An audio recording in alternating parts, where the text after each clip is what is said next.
Hello, আসসালামু আলাইকুম বন্ধুরা। সুন্দর একটা গল্প নিয়ে আসছি। আমাদের সমাজে কিছু মহিলা আছে যারা এক্সের স্বামীর ভালোবাসা চায়। ননদ, শাশুড়ি, ভাসুর, দেবর তাদের কোনো দরকার নাই।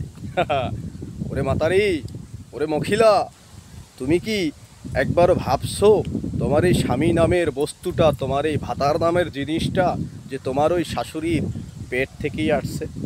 তুমি যে তাকে একলাকে নিজের মতো করে চাচ্ছ, তার কি তার ওই ভাই বোন মা এদের প্রতি কোনো দায়িত্ব, কোনো কর্তব্য নাই? তার কি কোনো আহ্লাদ নাই? তার কি কোনো আবেগ নাই তাদের প্রতি? এবং তোমার ওই স্বামী নামের বস্তুটার প্রতি কি ওই ভাই বোনদের কোনো অধিকার নাই? 2 দিন হলো আসছো সংসারে, জ্বালা যাতনা বাড়ানো শুরু করেছো কেন? তুমি তোমার ভাইকে কিছু দিতে পারবা না, তুমি তোমার ভাইয়ের সাথে যোগাযোগ রাখতে পারবা না, বোনের কোনো খোঁজ খবর নিবা না। ভাইগনা ভাগ্নি কেন আসে? তারপরে দুলাভাই, বোন, জামাই কিংবা ভগ্নিপতি এরা কেন আসবে? তাদের আদর যত্ন করা সম্ভব না। হায় রে মহিলা, কি তোমার মন মানসিকতা!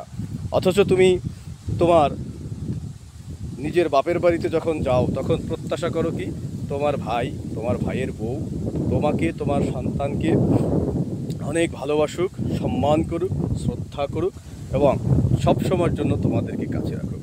তুমি প্রত্যাশা করতেছো এক তোমার ভাইয়ের কাছ থেকে, কিন্তু তোমার স্বামী যাদের ভাই তার প্রতি তুমি ততটা বিনয়ী, সদয় কিংবা ভালো মনের নয়।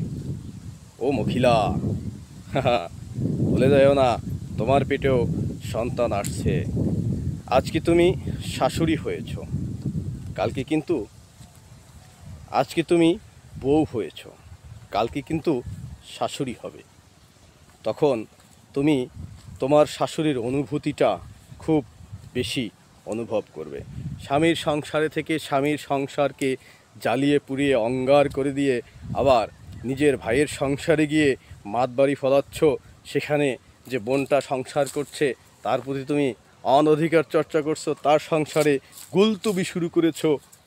ও আমার প্রাণ প্রিয় বোনেরা, এই কাজগুলো করো না প্লিজ।